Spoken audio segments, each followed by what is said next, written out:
Hello Aries, Sun, Moon, Rising, and Venus signs. Kamusta kayo? Sana po nasa mabuti kayong kalagayan. Welcome back po sa Star Tarot. Kung bago kayo rito, welcome din kayo. Thank you sa inyong support. I truly appreciate it. God bless you all po. Tingnan natin ang mga mensahe ni Aries. Paunang mensahe po ninyo, Queen of Cups. Ayan, so ang iba siguro sa inyo dito will be embodying the energy of Queen of Cups, no? Maybe you're going to be very intuitive, very sensitive sa ngayon, compassionate, loving, yung ganon, no? Posible din na may mga tao sa paligid ninyo na tinuturing kayong go-to person pagdating sa mga problema din nila. Kung meron silang gustong hingian ng tulong, hingian ng advice, hingian ng opinion, maybe kayo yung nilalapitan ng mga tao. So probably at this time, ganon ang magiging ganap ngayon sa inyo, no? We have two of pentacles, multitasking ito, Aries. Maaaring marami kayong ginagawa, marami kayong pinagtutuunan ng pansin, marami siguro kayong trabaho, you're juggling too many things all at the same time. So probably ganon ang sitwasyon. Kaya this is asking you to balance out your life. This is asking you to bring the balance back in your life nang sa ganon magkaroon kayo ng panahon, no, sa bawat area ng buhay ninyo. Kasi maaaring may mga areas ng buhay kayo na nanineglect ninyo, no? Probably then na these are opportunities, no? Posible din na mga opportunities ito na ginajuggle ninyo. Siguro pinagpipilian ninyo, siguro nagmi-minimo kayo kung alin yung pipiliin ninyo. We have 6 of Wands, victory energy ito, Aries. Kaya maaaring may tagumpay na makakamit kayo sa ngayon. Probably related sa trabaho, karera, negosyo, something like that. You will be on the spotlight, no? You will be on the limelight. At this time, maraming tao ngayon na makaka-recognize ng inyong trabaho, ng inyong mga ginagawa, performance sa trabaho, yung gano'n, no? Maaaring successful projects din ito na pagtatagumpayan ninyo. So, whatever the case may be, maaaring mabigyan kayo dito ng reward, financial reward, promotion, pwede rin na scholarship grant for some of you, pwede rin ito na pay raise, no? So, siguro ganun ang sitwasyon. We have 3 of Swords. Ayan. So, dito may heartache, no? May heartbreak dito na naramdaman ng iba sa inyo. Maaaring dito kayo nanggagaling. Dito nanggagaling yung inyong motivation, inspiration. Kasi siguro, noon may mga frustration kayo sa trabaho, sa ginagawa ninyo, sa career ninyo. Maaaring may mga hindi kayo na-achieve, may mga siguro hindi ninyo nararating na mga pangarap ninyo or kung ano man ang ini-envision ninyo for yourself, maaaring hindi ninyo yan nakukuha in the past, kaya nagkakaroon kayo ng frustration, dissatisfaction sa buhay, you know, na-hurt kayo siguro na hindi ninyo yon nakakamtan. Pero that's already in the past, no? Feeling ko nakapag-move on na kayo dito, no, sa ngayon. Kaya nagsikap kayo, nagpursige kayo na magtagumpay kayo. Kaya meron kayong victory energy dito. Kasi kung ano man yung nagdudulot ng sama ng loob sa inyo dito, kung ano man yung dissatisfaction ninyo na nararamdaman in the past, no, regarding dyan sa trabaho ninyo or sa career ninyo, ngayon makukuha nyo na yan. Ngayon magtatagumpay na kayo. So, we have 8 of Swords. Ayan. So, dito naman, feeling trapped kayo, no? Feeling trapped at saka siguro nararamdaman ninyo dito na you are, restricted, no? There is a restrictive energy siguro dito na bumabalot sa inyo at siguro pakiramdam ninyo dito, hindi ninyo kayang gawin, no? So, feeling ko ito talaga, no? Maaring ito at saka ito, kasama yan or magkadugtong siya, no, yung energy niya. at possibly sasaktan din kayo at the same time dahil pakiramdam ninyo wala kayong kakayanan ng pagtagumpayan ng kung ano man ang gusto ninyong pagtagumpayan. But you're going to break away from this restrictive energy kasi nga magtatagumpay na nga kayo, no? What else? We have the world energy. Napakaganda nito. This is travel energy, no? Aries, maaaring magtatagumpay kayo sa ngayon, kasi this is also financial success, material success. This is a time for this is a successful period, no, sa buhay ninyo, Aries, at this time. Probably may mga proyekto kayo, trabaho, pag-aaral na pagtatagumpayan sa ngayon, or maybe sa negosyo ninyo pagtatagumpayan ninyo yan. Maaari din, since this is achievement energy, accomplishment. So, siguro meron na kayong mga tatapusin dito, no? Or meron kayong mga ginagawa na tatapusin nyo na ngayon or magtatapos na sa ngayon. This is ending and beginning energy, kaya most likely meron kayo ditong tatapusin at meron na naman kayong bagong sisimulan. So, good luck to that, Aries. We have 8 of Cups. Ayan, so meron tayong dalawang 8 and number 8 resonates with success, no? Material success, financial success, infinity, yung ganun. At ang napakaganda kasi doble yung energy na yan. So, double ang energy ng tagumpay sa inyo. Kaya most likely, no, dalawa din talaga yung victory energy. Kaya, talagang very, very successful kayo sa ngayon. So, maraming bagay siguro dito or maraming pangarap kayo na makakamit yun na or mga proyekto or kung ano man ang ina-envision ninyo for yourself na pinagtrabahuan nyo na maaring yan ay makakamit yun na at this time, no?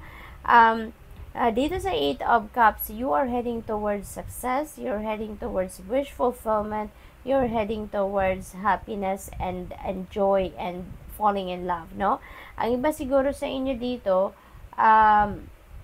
maaaring aalis kayo dito sa sitwasyon na to kasi feeling ninyo wala na kayong maibubuga dyan, wala na kayong maishishare, wala na kayong maibibigay, or kung ang sitwasyon na yan or bagay na yan din, wala na din magagawa para sa'yo, wala na din maihahatid na kung anumang support, kumbaga, sa inyong soul's growth, no? Kaya feeling ninyo parang dead end na, you have reached the dead end na, kumbaga, kaya you want to move forward or move on with your life, no? You are looking for a different avenue, you're heading towards a different path na, a new path sa ngayon. Papunta kayo kasi 8 of Cups itong sunod nito is 9 of Cups, so doon kayo patungo, no? You're heading towards wish fulfillment, kaya pagdating ninyo sa kung ano man ang pupuntahan na ninyo dito, ano ng path ang tatahakin ninyo, most likely dyan ninyo matutupad yung inyong mga pangarap. We have the Empress energy. Napakagandang energy pagdating naman sa inyong money, career, and finances, no? Kung nakikita ninyo, si Queen talaga, 'di ba? Bonggang-bongga siya. Kaya most likely, ganyan din na magiging ganap ninyo, Aries. Magiging siguro, ano na talaga kayo, matagumpay. You're going to be very abundant and prosperous sa puntong ito. You are also, receiving financial blessings, financial opportunities at this time. And tsaka, this is also very good in terms of, this is also very good in terms of pamilya, no? Kasi, Empress is very nurturing energy. Kaya most likely kayo, Aries, masyado kayong maalaga, no? Maybe ang karamihan sa inyo, Aries, kayo, hands-on kayo, no, sa pag-aalaga ng inyong pamilya, ng inyong mga anak, asawa ninyo, boyfriend or girlfriend ninyo. Or possibly din na meron kayong inaalaga ang elders, no? Maaring meron kayong nanay or tatay ninyo na inaalagaan ninyo, no? Posible din na yung trabaho ninyo related sa caregiving. Maaaring kayo ay isang caregiver, nurse, or doktor, or, nasa medical field, no? Maaring ganun ang ganap na nag-aalaga kayo ng sick people. So, posibleng ganun din ang sitwasyon ng iba sa inyo. So, good luck. And that's all I have for you for today. Thank you for watching. Love and light. Namaste. Hello, Leo, Sun, Moon, Rising, and Venus signs. Kamusta kayo? Sana po'y nasa mabuti kayong kalagayan. Welcome back po sa Star Tarot. Kung bago kayo dito, welcome din kayo. Thank you sa inyong support. I truly appreciate it. God bless you all. Unang mensahe ni Leo ay King of Wands. Ang iba sa inyo dito, Leo, siguro nasa position of authority, no? Maaring mataas ang posisyon ninyo sa trabaho. Siguro isa kayong boss, manager, consultant, mga ganon, ano, supervisor, parang ganon. Probably din ang iba sa inyo, baka mapopromote pa lang kayo, no, ngayon into a leadership role. Possibly ganon din. Or siguro, maaaring meron din proyekto kayo na you're about to start. Posible din na meron kayong ginagawa sa ngayon na talagang pinagsisikapan ninyong pagtagumpayan ninyo. Maybe you are exerting extra effort para marating ninyo yung tagumpay na minimithi ninyo at this time. We have Queen of Pentacles. Ayan. So, nakapakaswerte ninyo pagdating sa pera. Kasi si Queen of Pentacles, very abundant and prosperous energy. Kaya most likely, meron mga financial blessings or financial opportunities na paparating sa inyo dito, Leo, ano? At saka posible din na ang iba sa inyo dito siguro maganda, no, yung pasok ng pera sa inyo. Maaaring very smooth ang pasok ng financial blessings sa inyo. Kaya ito na yung panahon or pagkakataon na magkakaroon kayo or may experience ninyo yung makaluwag-luwag kayo pagdating sa inyong kaperahang aspeto. Si Queen of Pentacles also is a mother archetype, and this is very nurturing energy. Napaka-maalaga. Maaring ang trabaho ninyo ay pag-aalaga ng ibang tao, mga bata, elders, mga ganon. Or posible na yung sa pamilya ninyo talagang hands-on kayo, tutok na tutok kayo sa pag-aalaga din, no? What else? We have Four of Swords. Ayan. So, siguro, nasosobrahan na kayo sa trabaho, no? Pagod kayo lagi. Siguro, dahil nga, marami kayong inaasikaso, marami kayong ginagawa. You're taking care of many people around you. Pati pagtatrabaho, paghahatid ng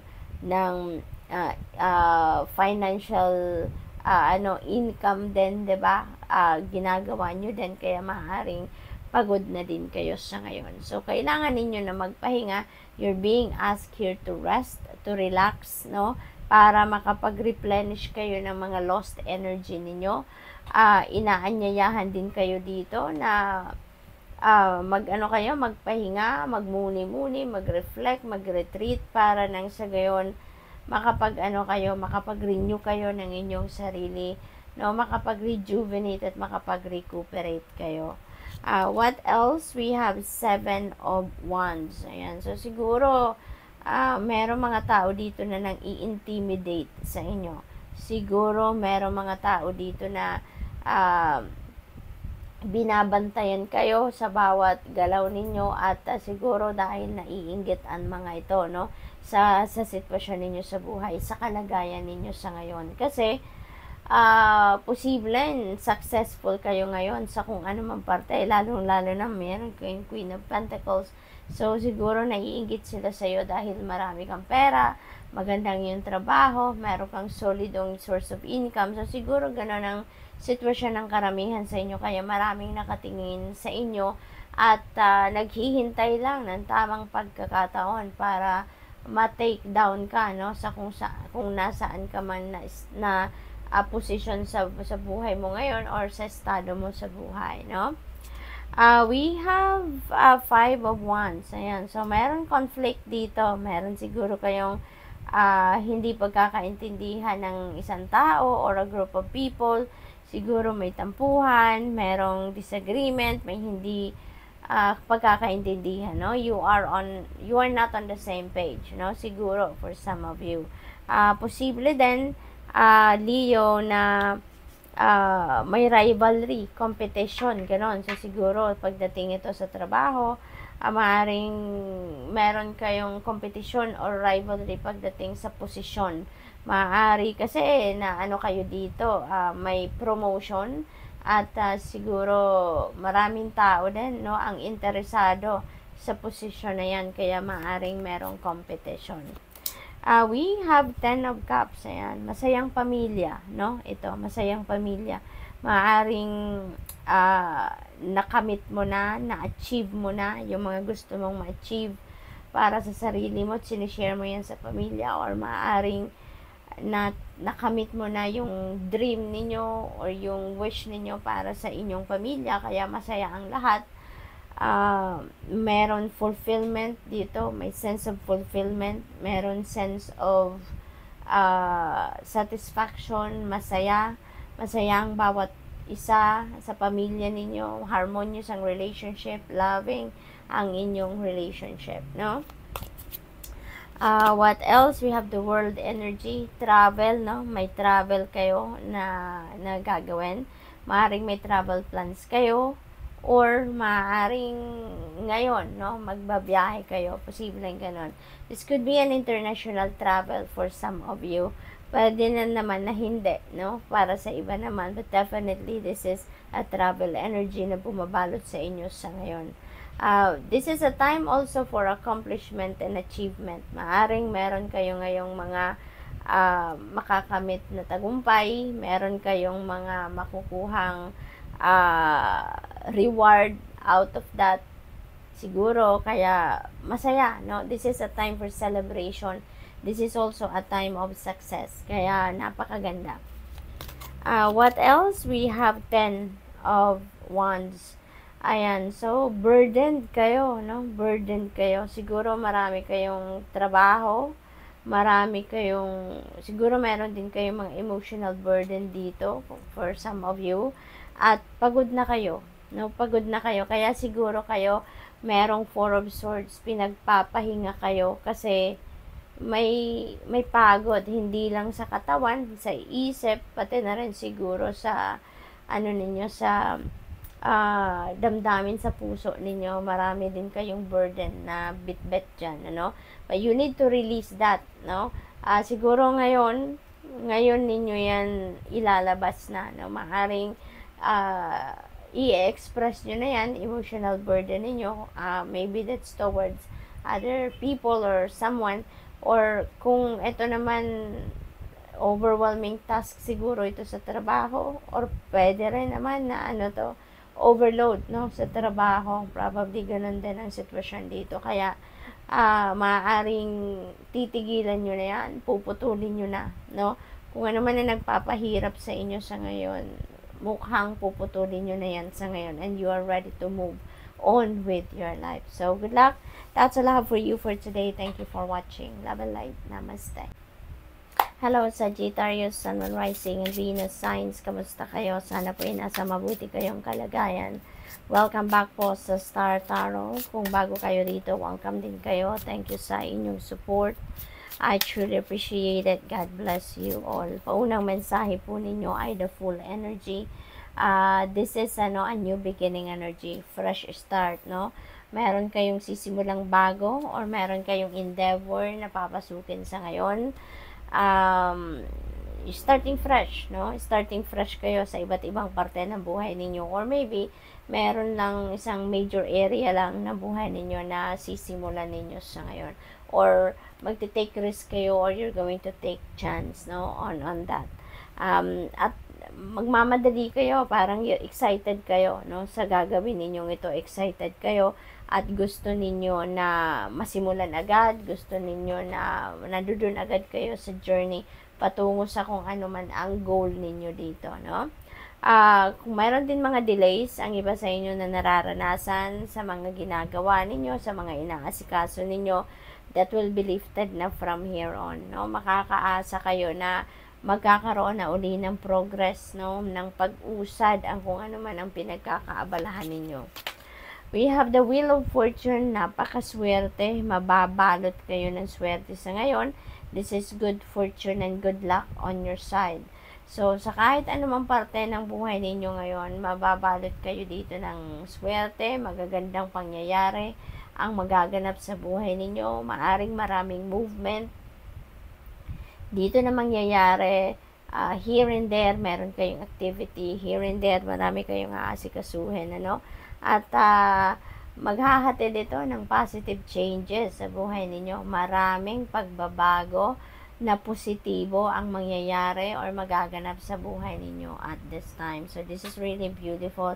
Lalong-lalo na pagdating sa pangkaperahang aspeto, kung nandoon kayo sa rock bottom, no? Pagdating sa kung anumang parte ng buhay ninyo, sa ngayon, talagang mag-aano kayo, magbabago ang inyong sitwasyon and it's going to improve. Your situation will definitely improve. The Magician, napakaganda, may progress talaga. We have 0 to 1. Mabilis ang energy na to, kaya napakaganda ng mga pangyayaring ito. Parang siguro parang magic, no, mangyayari kasi sa isang iglap, maaring magbago ang buhay ninyo, maaring magbago ang estado ng buhay ninyo. So the Magician energy, you're going to start talaga to take the practical steps na kailangan ninyong gawin para ma-manifest na ninyo kung ano man yung mga gusto ninyong ma-manifest. Kung ano man yung mga heart's desires ninyo, sa ngayon, magsisimula na kayong pagtrabahuan yan, magsisimula na kayong gawin ang mga yan, ano? So, good luck po sa iyo. We have justice, you are getting what you deserve, okay? Makukuha ninyo kung ano yung deserve ninyo, makukuha ninyo kung ano ang para sa'yo. Karma is at play as well dito sa Sagittarius, kaya kung ano man yung klase ng energy na pinut out ninyo sa universe in the past, yan din ang marireceive ninyo sa ngayon. Yan din ang papasok sa buhay ninyo at this time. Balance also will be back in your life. Siguro may mga distractions kayo in the past at nagkaroon ng imbalance, no, sa buhay ninyo. Sa ngayon, magiging planchado ng muli, magiging maayos ng muli ang inyong mga sitwasyon. We have Page of Cups. Meron ditong mga okasyon na maaaring daluhan ninyo kasi maiimbitahan kayo sa mga ito. Maaaring merong kasalan, birthday parties, mga ganon. Siguro mga post-graduation party, or siguro meron ditong mga binyagan, no? Marriage proposal, yung mga ganon ba, no? Engagement party na magaganap dito. Na maaaring attendan ninyo, no? There could also be news, no, regarding dito sa siguro in-applyan ninyong trabaho, mga in-apply ninyong mga permit, or kung anong mga travel documents, mga ganun. So, maaaring magkaroon kayo din ng balita regarding that sa ngayon. King of Wands, maaaring ang iba sa inyo dito ay mapopromote na into a leadership role, no? Maaari din ang iba sa inyo talagang isa ng leader, maaaring nandoon na kayo sa sa position of authority, possible na gano'n ang ganap. Posible din ang iba sa inyo dito is going to put up your own business, no? This could be a home-based business or siguro online business, yung gano'n.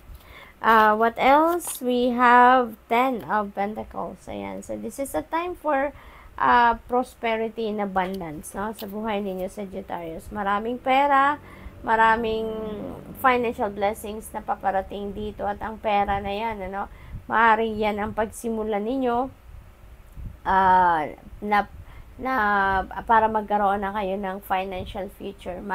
Maano ninyo, ma-establish nyo na ang inyong financial future, or makapag-establish na kayo ng inyong financial security and stability for the long term, na masasabi na ninyo na kaya na ninyong i-provide, no, ang pangangailangan ng inyong pamilya, yung ganon. But definitely, magiging kayo prosperous and abundant sa ngayon, no, kayo at pati na ang inyong pamilya. So, good luck That's all I have for you for today. Thank you for watching. Love and light. Namaste.